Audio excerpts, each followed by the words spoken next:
Esto es Charladito Podcast, donde hablamos de sociopolítica y ciencia como si estuviéramos parchando en la sala de tu casa. Recuerda que subimos capítulos todos los miércoles y todos los viernes, y que nos puedes seguir en Instagram como @charladitop si te gusta el capítulo de hoy.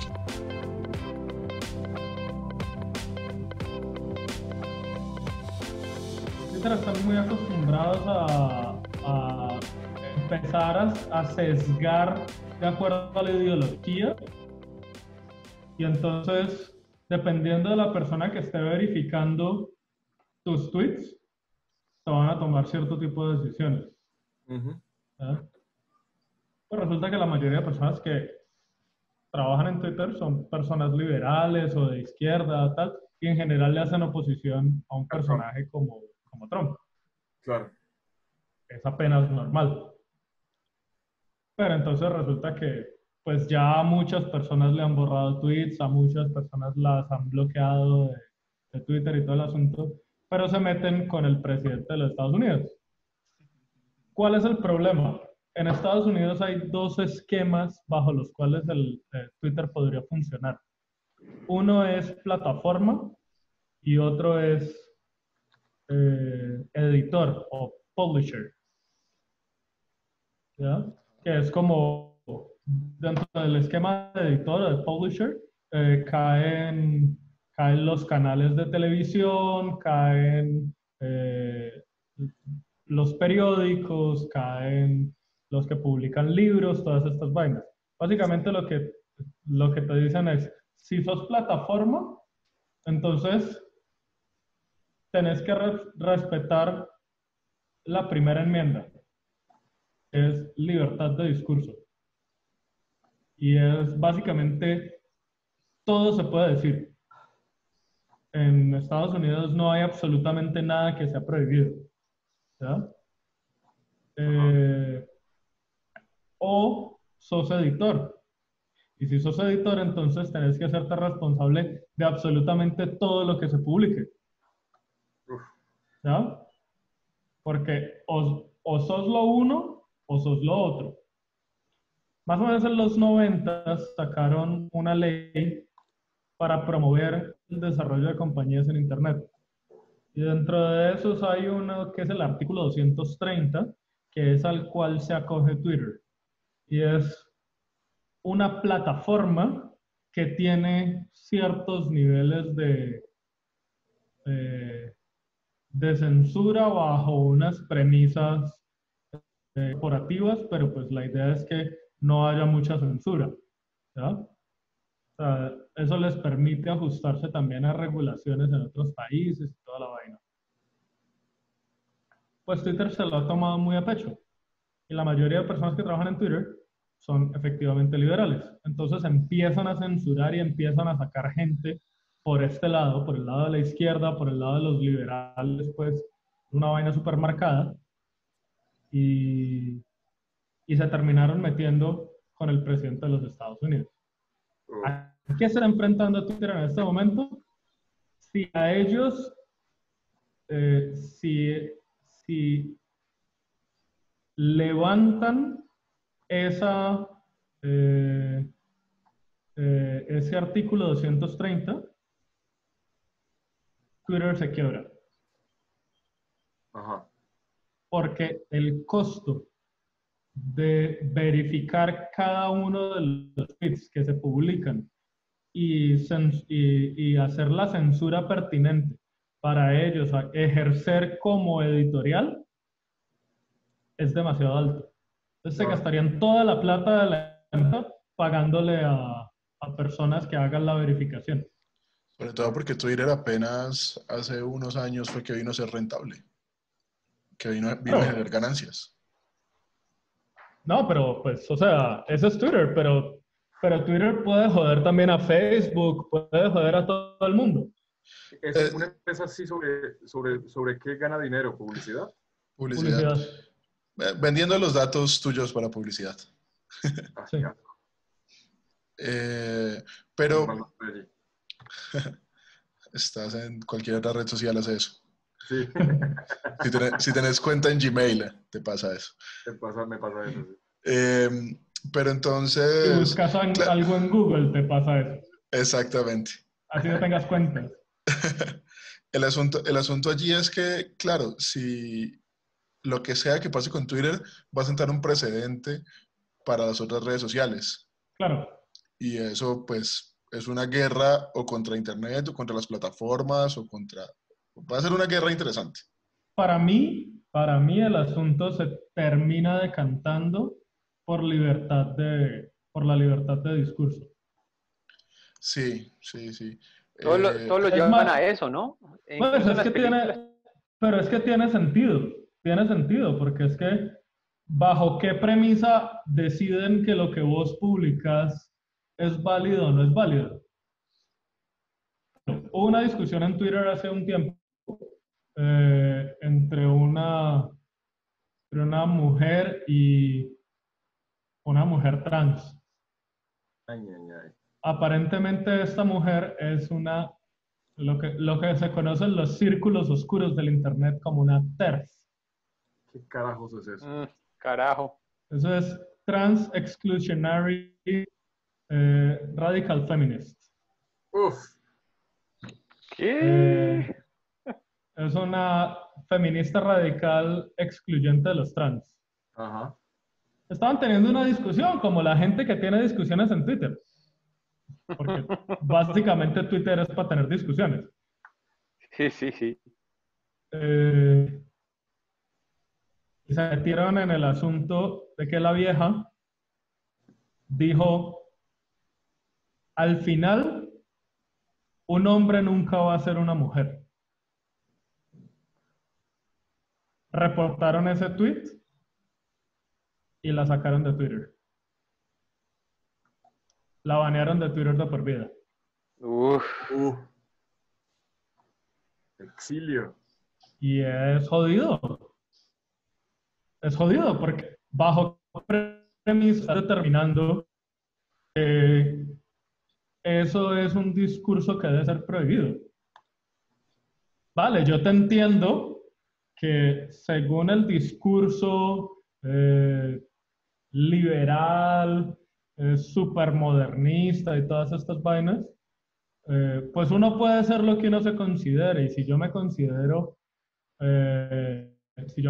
un árbol o soy un hombre que se considera una mujer trans, que además es un ciervo malo, como este personaje que está ¿cómo es que se llama esta red social, gordo? Twitch. En Twitch. Entonces, como yo puedo ser lo que yo quiera, y cualquier persona que me diga que yo no soy lo que yo quiero ser, eso es un discurso ofensivo. Pero si vos te paras en cuestiones eminentemente biológicas, pues eso no puede ser considerado un discurso ofensivo. Entonces, ¿cuál es la regla que vos utilizás para determinar si el discurso debe prohibirse o no debe prohibirse? ¿Ya?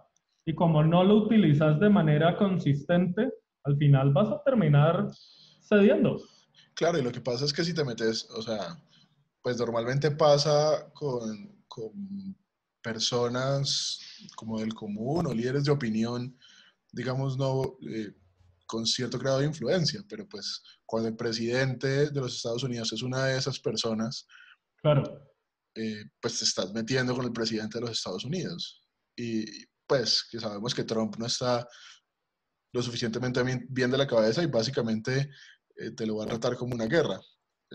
Lo que está haciendo el man es precisamente limitar ese punto, el 230, para que Sí. ellos, porque eso es lo que les está dando inmunidad para que ellos pues digan, no, es que eso no, no nos toca a nosotros.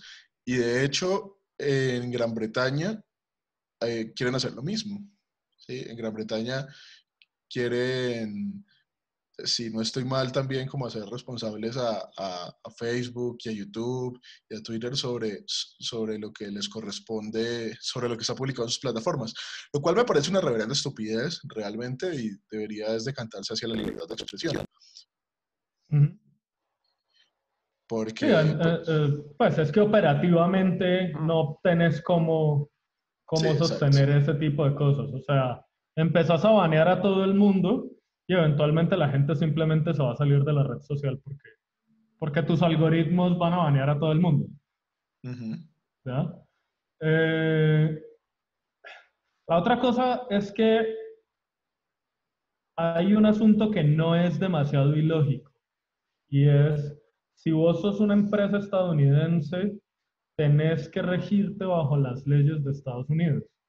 Pero como es una empresa multinacional, una empresa global, entonces dicen, yo tengo que regirme bajo leyes de todos los países. El problema es cuando vos le empezás a aplicar leyes de otros países que van en contra de las tuyas y que lo que hacen es restringir tus libertades, en teoría, pues como estadounidense, pues ahí empieza a haber un problema. Entonces, ¿sos una empresa estadounidense o no lo sos? Y si no sos una empresa estadounidense, te toca irte, más o menos. Yo creo, eso pasa con todas estas plataformas globales, ¿no? Eh, que no hay una legislación, no hay un acuerdo y cada país trata de hacerlo como se le da la gana.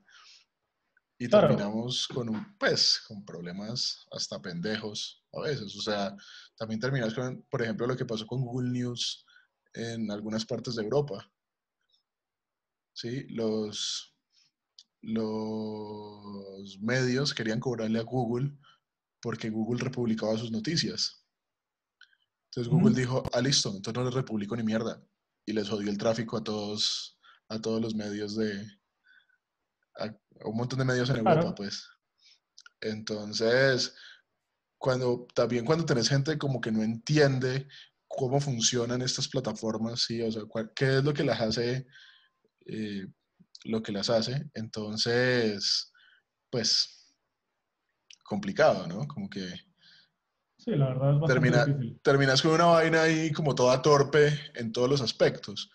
Ujú, Sí, o sea, digamos que Trump va a entrar en esta batalla, por ejemplo, pero, pero también eso o sea, puedes empezar a crear un montón de barreras para el desarrollo. Si bien es importante darles un marco de referencia a estas plataformas, ujú. me parece que la administración Trump no es la más indicada para lograr una cosa de esas. Y Y lo que le está pasando a DirecTV ¿Qué le está pasando a DirecTV? en Venezuela, ¿Qué le está pasando a DirecTV en Venezuela? tuvo que salir, ¿qué es? Se tuvo que ir. se tuvo que ir ¿Por qué? para no meterse en problemas judiciales con Estados Unidos. Sí, ¿Cómo es y eso? una buena parte de la población se quedó sin televisión. Qué Claro, fuerte. ¿Y no hay televisión pública en Venezuela? Pues así como sí, acá. sí, pero una buena parte era cubierta por esa empresa, así que El problema una es que buena parte de la población se DirecTV te quedó sin daba televisión. claro, el problema es que DirecTV te daba la, la televisión que no te daba la televisión pública. Sí, claro. Ujú, Sí, la Y perubólica. eso en un contexto represivo y autoritario ujú. implica, eh, implica acceso a medios de información alternativos. Claro. Ay, en fin. Es Yo, bastante complicado. sí, yo tengo ahí algo que decir. Creo que se lo decía a Juan el otro día, y es, nosotros estamos avanzando en términos tecnológicos a unos pasos muy grandes y como sociedad no nos estamos adaptando lo suficientemente rápido a esos cambios, ¿sí? Nuestro aparato político no sabe cómo adaptarse a esos cambios. Nosotros como sociedad no sabemos cómo comportarnos y lo vemos, por ejemplo, cuando tenemos papás y mamás que no saben cómo adaptarse a Facebook, qué información se puede o no se puede publicar en Facebook.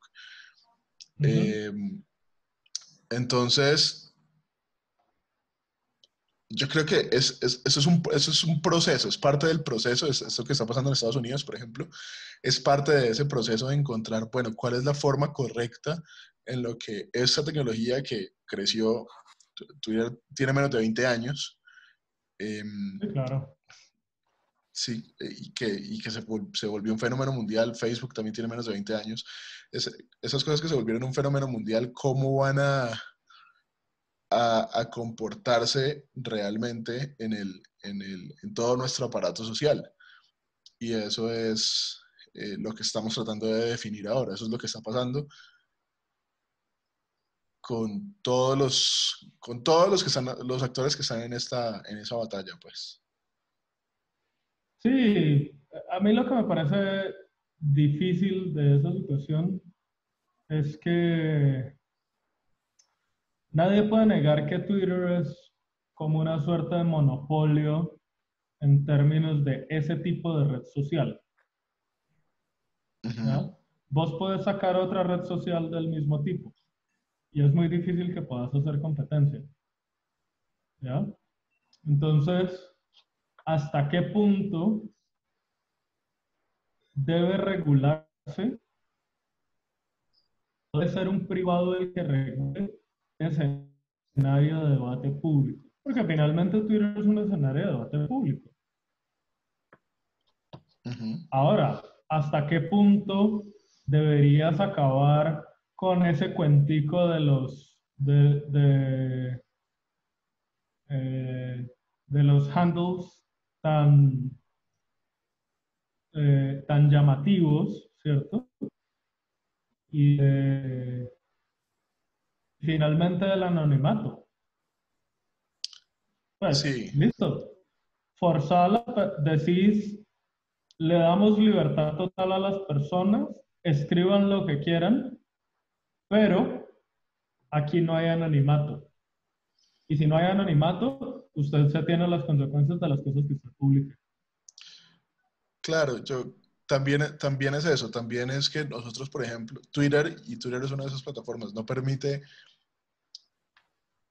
como el símil real entre yo, persona real, y yo, persona digital.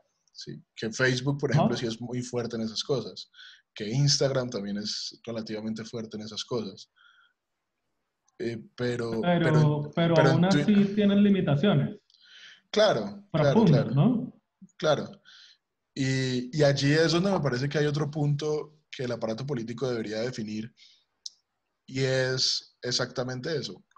¿Cuál es tu presencia digital? Obviamente esto es un arma de doble filo, ¿no? Porque le puede permitir a- al aparato, a sistemas corruptos identificar fácilmente a, a miembros de la oposición, pero yo creo que sí es importante el asunto de saber con quién estás hablando en Internet. Porque también, por ejemplo, pasan estas cosas de que tenés un montón de robots creando tendencias, pasan estas cosas de que vos te embarcas en una discusión pública con una persona que ni siquiera es real, con una persona que está allá en una bodega escribiendo sandeces a favor de un político. Entonces, pues no, eso también es algo que debería regularse. No, no solo eso, hay un problema, por ejemplo, con los algoritmos. Los algoritmos, que son la forma más común que utilizan estas empresas, algoritmos de machine learning, eh, para determinar cierto tipo de textos, cierto tipo de audios, etcétera, pues efectivamente aprenden. Pero como aprenden, entonces pueden ser manipulados. Resulta que el gobierno chino ha dispuesto de una cantidad impresionante de personas que, eh, que hacen la persecución en redes sociales a todas las personas que hablen mal en contra del Partido Comunista Chino. Entonces, cada vez que alguien publica algo en Twitter con respecto al Partido Comunista Chino, Twitter automáticamente lo banea, Ujú. porque el algoritmo ya aprendió que cada vez que se publica algo de ese tema, lo van a reportar. Entonces, aprende y evita el reporte. Pero pues le terminas jugando a favor a un gobierno que evidentemente es una dictadura, ¿ya? que le interesa mantener muchas cosas calladas, que le interesa mantener mucha información escondida, aun cuando esa información puede ser relevante a nivel global. Entonces, ¿hasta qué punto? Y no sé cuál es peor, uno puede decir, o estas empresas trabajan de esta manera y terminan siendo cómplices del gobierno chino, por ejemplo, a propósito, en cuyo caso pues uno tendría que decir que se compromete su ética, o están siendo utilizadas por el gobierno chino sin saberlo, en cuyo caso se compromete su propia capacidad. Se aprovechan de ellos porque son ineptos. Y con esta pregunta terminamos el episodio de hoy. Esto es Charladito Podcast, un podcast donde hablamos de ciencia y sociedad como si estuviéramos parchando en la sala de tu casa. Seguinos en Instagram como @charladitop y compartir los capítulos desde YouTube. Suscríbete también, que a ver si podemos vivir de esto. Nos vemos en un próximo episodio.